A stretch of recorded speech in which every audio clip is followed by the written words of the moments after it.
Mas os avisos são esse, e o próximo aviso, o coração começa a bater um pouco mais forte, porque quando a gente pensa e começa a estudar o Evangelho, a gente passa a ser uma nova criatura, e Jesus se faz presente, e é que nós vamos. E hoje é com alegria que, após um período de afastamento por circunstâncias alheias à vontade, a nossa querida irmã Mazarello volta às atividades com a explanação desses 25 minutos, no máximo 30, sobre o Evangelho de Jesus. Esse alimento que não deve faltar no nosso espírito. Seja bem-vinda, querida irmã.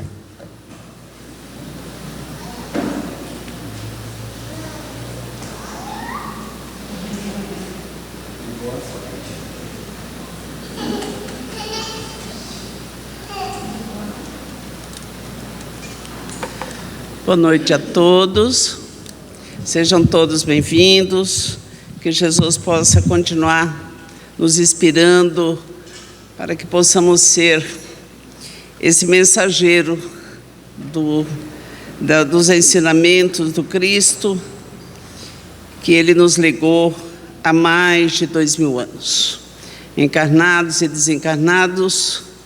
Que os mentores, os benfeitores desta casa possam envolvê-los, a todos nós, nos inspirando e nos guardando na fé. Primeiro dizer que o primeiro que sobe aqui, quem sobe aqui, é o primeiro que estuda, é o primeiro que tem que saber, e também lá fora, saber fazer. Ninguém sobe aqui sabendo muita coisa, porque ser espírita não significa necessariamente que já sabemos tudo, muito pelo contrário, vivemos em um planeta de provas e expiações. Estamos na Terra com a finalidade de aprender, e entre falar e fazer, como diz Emmanuel, tem muito por fazer. Como disse nosso irmão Sari, todo assunto que se pautar nesta casa, nesse breve tempo de 20, 25 minutos, ele é apenas uma janela daquilo que profundamente contém todo o ensinamento de Jesus. Aliás, eu chego até a pensar que nós não estamos em condições de entendimento e, sobretudo, de aplicação da vivência do Cristo. Que enquanto estamos nessas salas, cirurgiados, socorridos, medicados, amparados pela espiritualidade superior, o nosso sentimento é de tranquilidade, é de estar guardando um medicamento valoroso.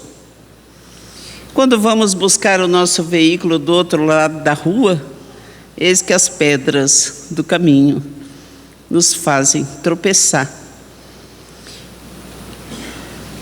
E por aí vai. Então, Jesus, em sua majestosa presença na terra, Ele nos fala, através de Mateus, capítulo 17, versículo 20, amém vos digo que se tiverdes fé como um grão de mostarda, direi este monte, muda-te daqui para lá, e ele se mudará, e nada vos será impossível. Aí eu pergunto, e fiquei meditando essas 2 semanas a respeito disso, a gente sabe o que é fé?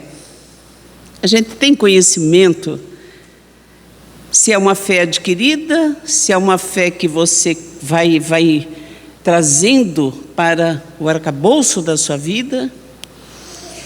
Tem uns que nascem com muita fé, outros tão pouco, aí você pergunta assim, nossa, mas lá na casa espírita aquele homem lá tem uma fé inabalável. Nossa, mas hoje eu ouvi não sei quem falar de doutrina espírita a respeito do Evangelho do Cristo. Aquele homem aquela mulher tem uma fé indiscutível. E você se olha no espelho. E diante da menor amargura, você se agasta, você se irrita. Porque você acha que você foi esquecido por Deus. E quantas vezes nós dizemos isso? Fui esquecido neste mundo, Deus me abandonou. Eu não tenho fé. Eu vou numa igreja, o padre, o pastor, o evangélico, fala a respeito de fé. A minha vizinha, que não vai a lugar nenhum, mas ela tem uma fé incrível, eu vou lá para ela orar por mim. Então, nesse caminhar da humanidade, nós chegamos num ponto que a maturidade do ser humano está sendo cobrado, está sendo testado, está sendo colocado à prova, está sendo sacudido. Ou é agora, ou nós vamos ter que mudar de casa.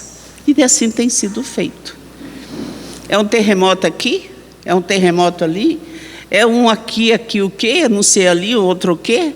Dentro da nossa casa nós somos assim, sacudidos permanentemente, com nossos entes queridos, ou conosco mesmo, pelas dificuldades, que nos remetem à pergunta, ou afirmação: onde está a vossa fé? Você tem fé? Ou Jesus dizendo, você tem fé.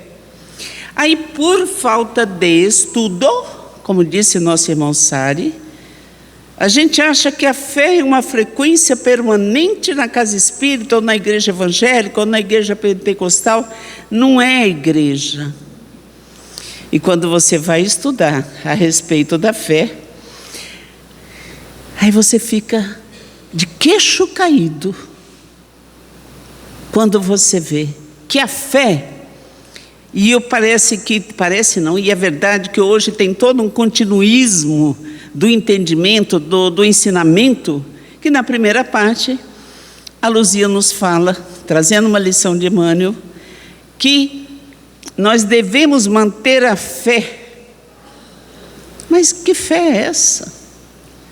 Nas obras do bem, cultivando, renovando, buscando, porque nos remete à nossa consciência.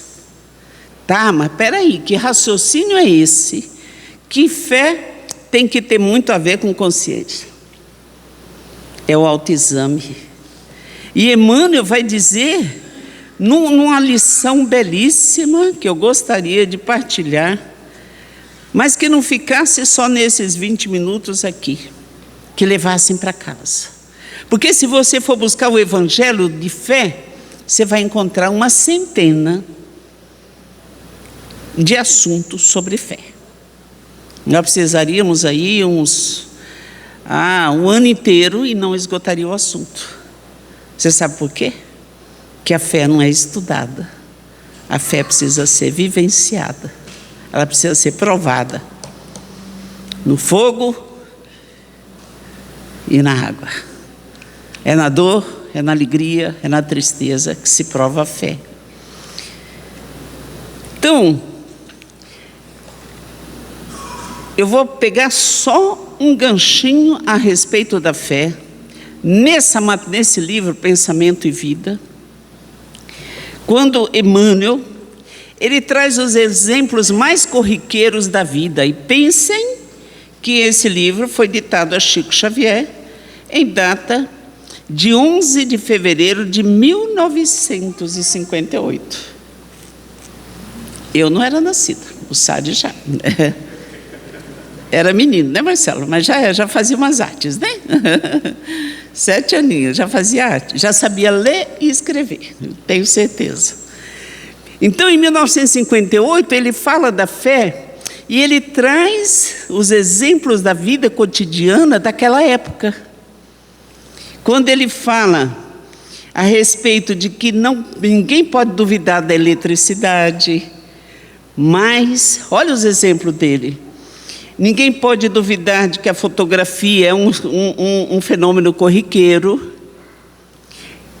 mas ele diz que para encontrar o bem e assimilar-lhe a luz, Não basta admitir a existência, não é conceitual. Não é um conceito que você leva e prega na traseira do seu carro, não é isso. Para encontrar o bem e assimilar-lhe a luz, não basta admitir-lhe a existência. É indispensável buscá-lo com perseverança e fervor. E a respeito dos exemplos cotidianos da vida, em 1958, ele vai trazer o seguinte: ninguém pode duvidar da eletricidade, mas para que a lâmpada nos ilumine o aposento, recorremos a fios condutores que lhe transportem a força, desde a aparelhagem da usina distante até o recesso da nossa casa. Imagina hoje, né? Quanto poderia acrescentar de exemplo, né? Você duvida de que um celular que todo mundo aqui tem, que ele funcione? Que você vai conectar o mundo, tudo de uma vez só, uma loucura, uma parafernália? Ninguém vai duvidar disso. Mas então por que o ser humano duvida de si mesmo? Vocês vão ficar impressionados com o que Emmanuel fala nessa lição. Ele fala da fotografia, da voz humana, da radiofonia. Ele está se remetendo ainda em 1958. A humanidade não tinha maturidade nem acesso a todo esse conteúdo informativo, né? Todas essas inovações da vida moderna, não tinha. A humanidade não estava preparada.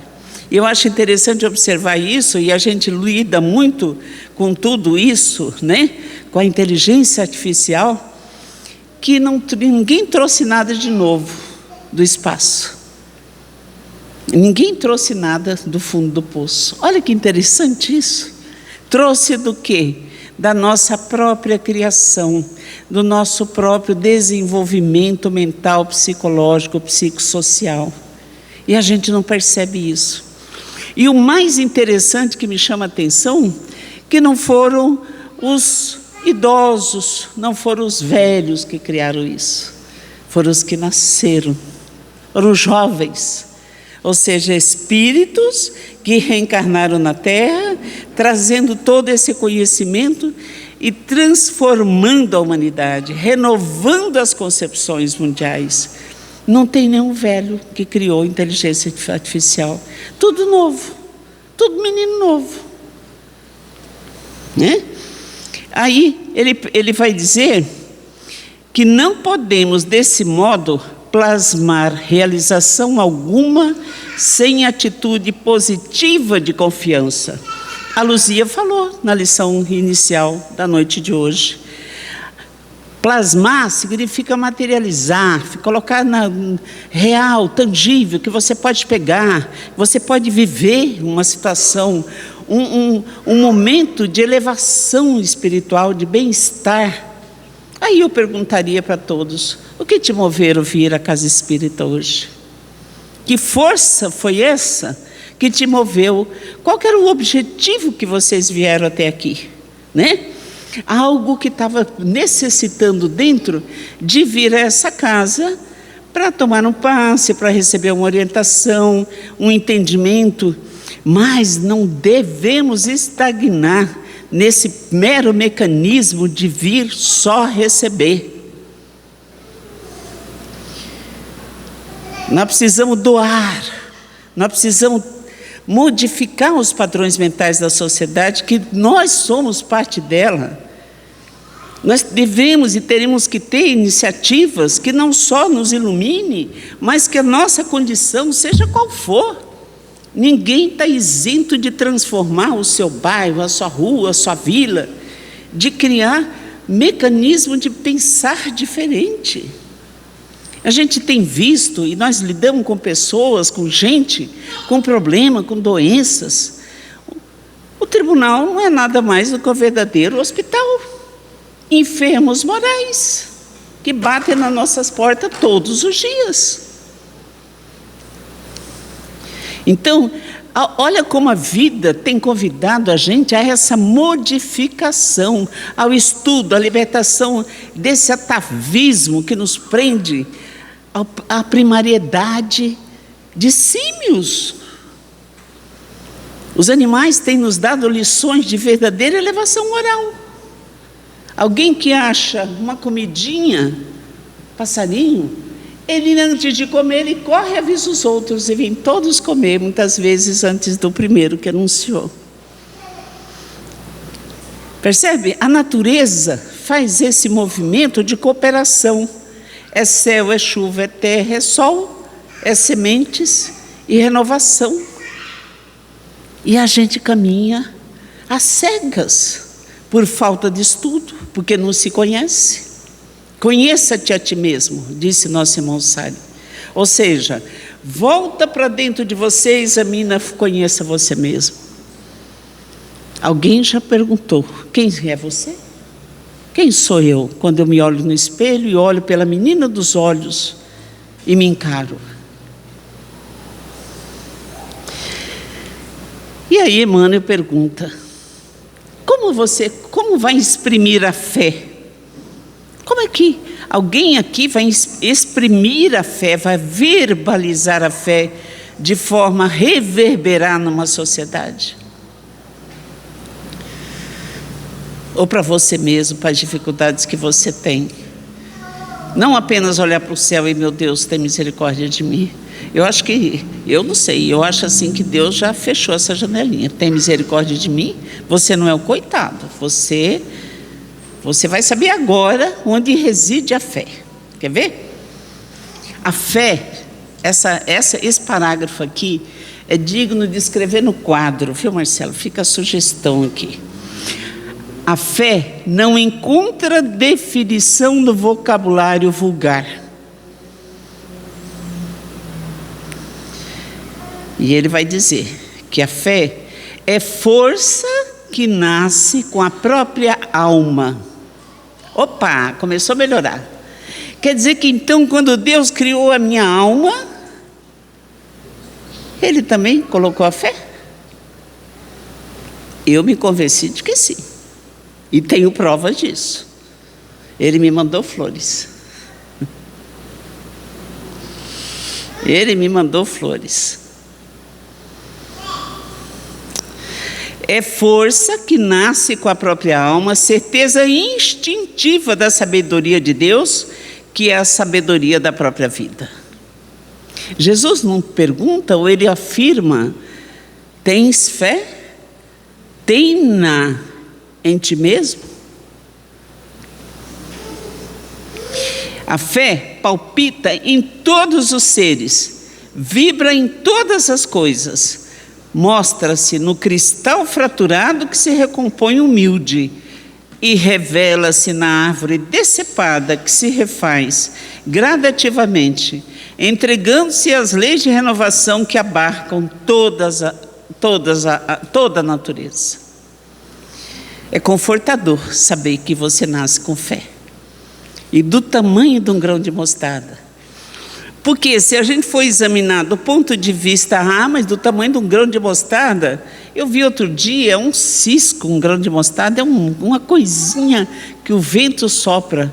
Mas imagina o poder dessa semente chamada fé aqui dentro de nós.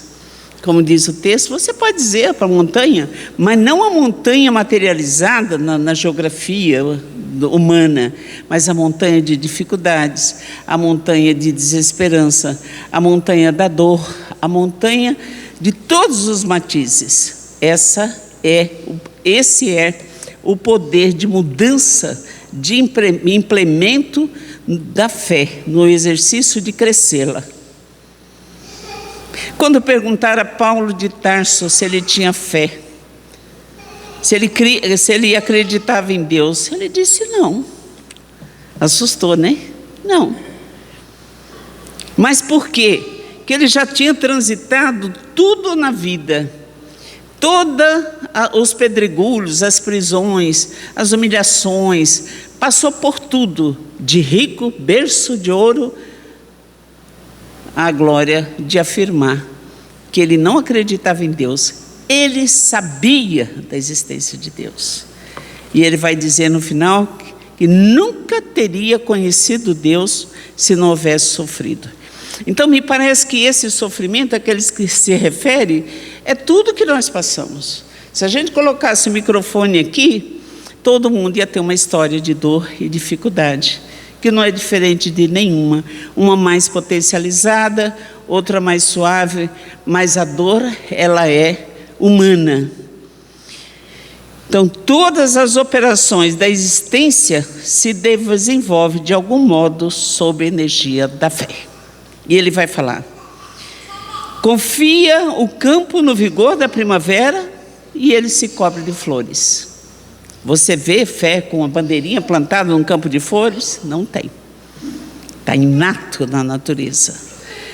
Fia-se o rio na realidade da fonte, e dela não prescinde para o caudal larga e profunda. Você vê outra bandeirinha no rio caudaloso? Fé. Não tem. A simples refeição para o homem é um espontâneo ato de fé, está dizendo Emmanuel, porque ele confia nas vísceras abdominais que não vê. Você vê a comida chegar no seu estômago, fazer todo aquele processo dentro de si, abastecer-se, separar o que deve ser excretado, aquilo que aproveita para o corpo, você não vê. Emmanuel está dizendo que é o movimento da fé é exatamente isso. Todo o êxito da experiência social resulta da fé, de que a comunidade empenhe no respeito às determinações de ordem legal que lhe rege a vida. Utilizando-nos conscientemente de semelhante energia, é possível suprimir longas curvas em nosso caminho de evolução. A gente ouve por aí, né? Nossa, esse mundo não tem mais jeito, né? Eu perdi a fé.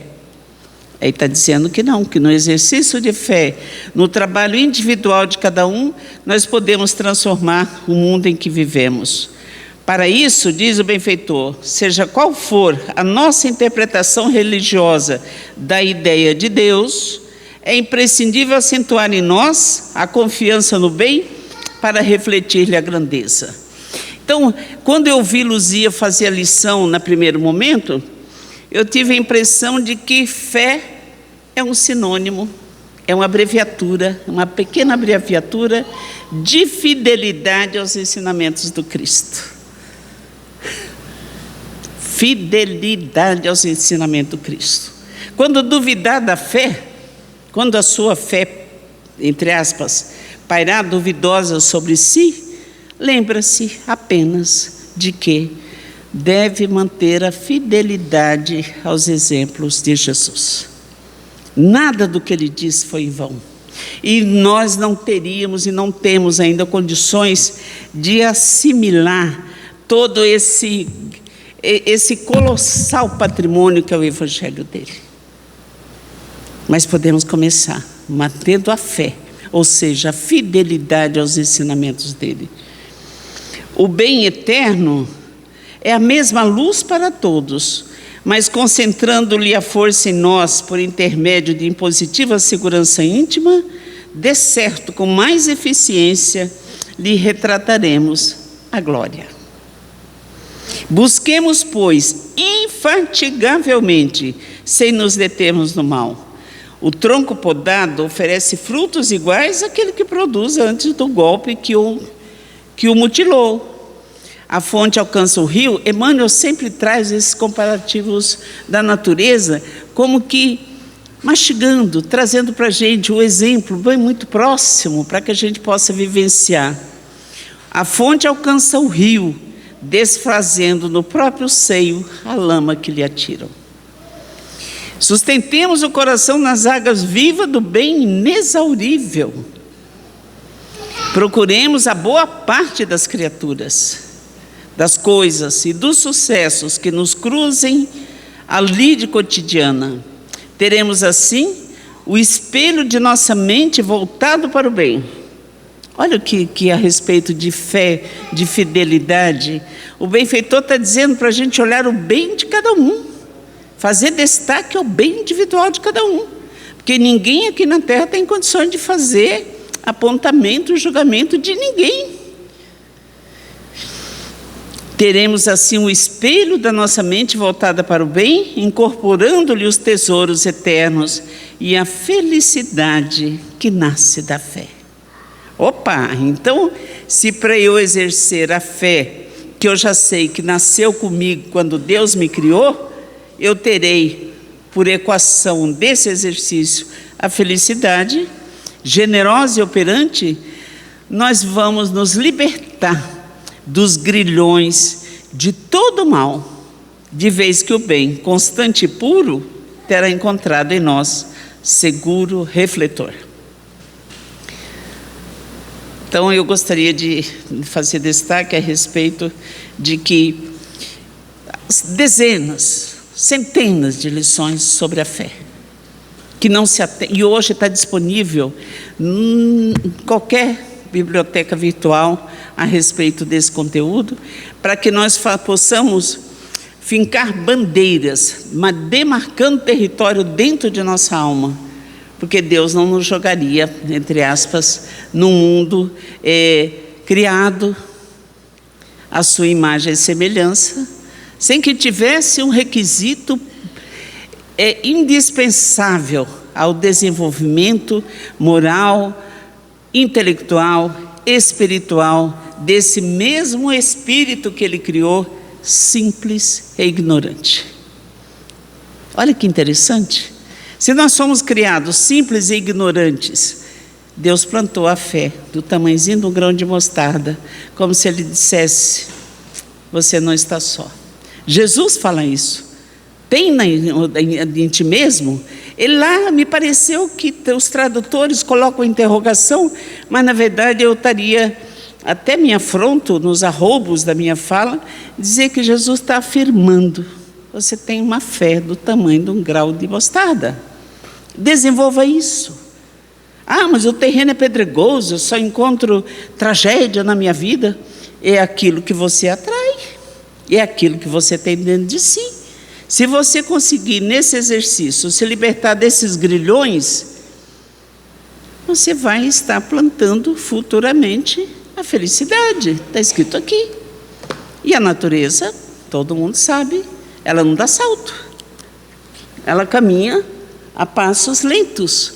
Quem vai, se precisar de vir 20, 30 vezes, 70, 80, vem em benefício próprio, vem depois em missão, depois sabe como que funciona.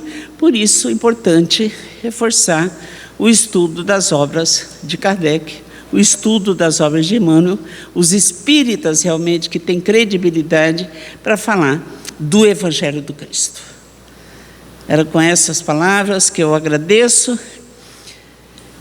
E vamos nos recolher no santuário de nós mesmos, a fim de encontrar a nós próprios, esvaziando-nos de todas as questões mundanas, agradecer ao Cristo pela presença que nos fortalece, que nos enriquece, nos esclarece, e que nós somos mais uma vez convidados ao autoexame, ao exercício da fé, de que estamos atravessando grandes provas e grandes dores nos últimos dias de transição planetária. Mas Ele nos recomenda ao exercício da fé, que não nos detenhamos, de que deveremos sim segurar as suas mãos, nos fortalecer uns aos outros, melhorarmos as nossas condições, a fim de que possamos, Senhor, transitar na Tua presença magnífica, que nos ilumina e que, auxiliados pelos benfeitores da luz, trazem o conforto a todos nós que não merecemos, mas que por criaturas Tuas, Senhor, criadas a essa imagem e semelhança de Deus, nos permite usufruir da Tua presença. Que guardemos a fé, que fortalecemos o compromisso conosco mesmo de fidelidade aos princípios do Cristo, que nenhuma letra se alterou, desde quando a Sua presença gloriosa neste pequenino planeta azul na imensidão cósmica. Abençoa-nos, fortaleça-nos e nos ajude, Senhor, a permanecer fiel contigo como Tu és conosco. Muita paz. Jesus abençoe a todos. Que assim seja.